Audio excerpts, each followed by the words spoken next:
This is the Atari VCS, and apparently it's one of the best places to play Google Stadia.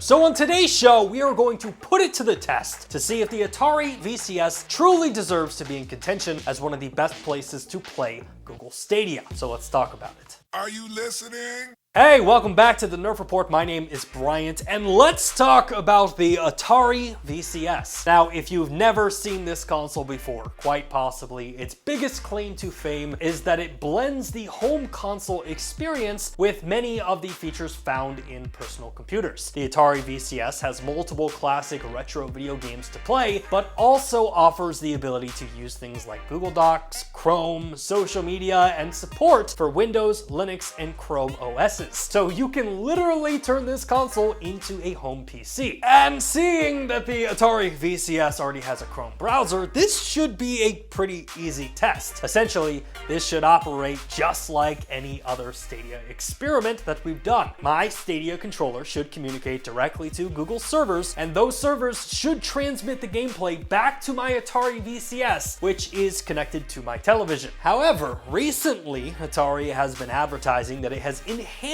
the console's support for cloud gaming platforms. And admittedly, I'm a sucker for cloud gaming, and that's kind of what sealed the deal for me to try this console out. Atari has announced direct access to all major cloud video game streaming services, meaning that accessing Google's cloud gaming platform Stadia has become as easy as installing a Google Stadia app. But even though that's the case, for today's video, I still want to test out Atari running on both the VCS's Chrome browser, along with installing the Atari Stadia app. Now, as we mentioned, Atari does come pre-installed with Chrome. So once the console boots up, all we have to do is select Chrome, go to stadia.com, log in, and we're able to play video games. However, this is where I ran into my first issue. And I probably should preface this by saying that I could have easily overlooked this instruction, so I don't want to entirely blame Atari for this, but by some weird chance that it's not mentioned,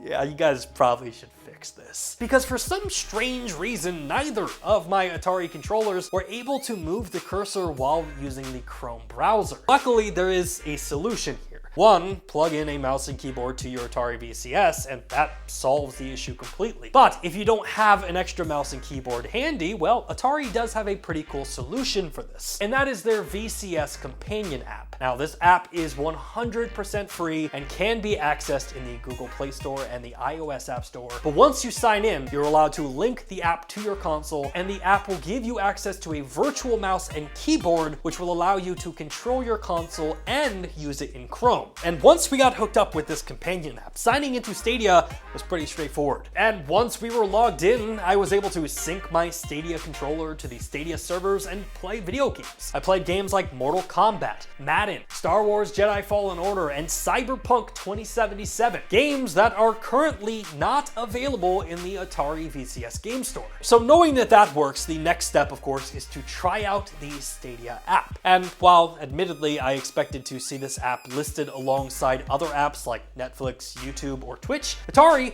actually has the Stadia app listed as a game in the store, so if you're looking for it, save yourself some time and just look in the game section. Now, once I opened the app, I did come to a pretty quick realization, and that's this is not an official Stadia app. It seems like Atari just created a shortcut through Chrome that automatically brings you to Stadia's homepage anytime you click it. However, that being said, one really cool feature here is that anytime you close the app and open it up again, you're still logged in, so you don't have to constantly be re-signing back into your Stadia account. But as far as games running in the app goes, I mean, I really didn't notice any difference between the Chrome browser and the Stadia app. I was still able to sync my Stadia controller, and the games ran well enough to feel like they were actually running locally on the Atari VCS. Which brings us to the question of, is the Atari VCS one of the best ways to play Stadia? I mean, simply put, Stadia works on the Atari VCS, but The conversation of price definitely needs to happen here, because the Atari VCS starts at $299 and can go all the way up to $399, whereas a similar Stadia experience can be achieved on a $50 Chromecast with Google TV, the $15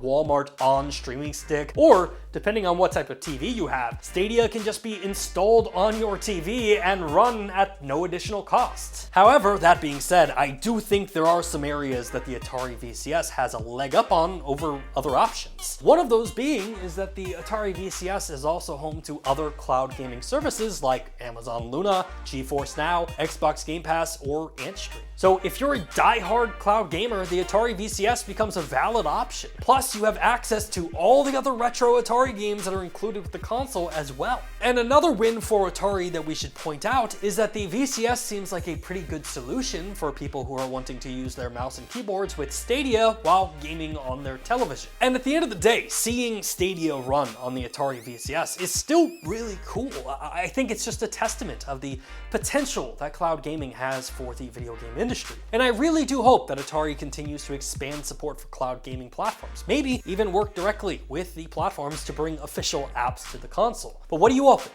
Are you as impressed with Stadia working on the Atari VCS as I am? Have you tried it out for yourself? Let me know your thoughts in the comment section down below. Hey, thanks again for checking out our channel. If you like what you saw and you want to see more content just like it, which who wouldn't, hit the subscribe button right there. And while you're down there, hit the like button. Maybe even consider becoming a Nerf Report best friend, just like the people listed down below did. In fact, don't you want to see your name there? I know I do.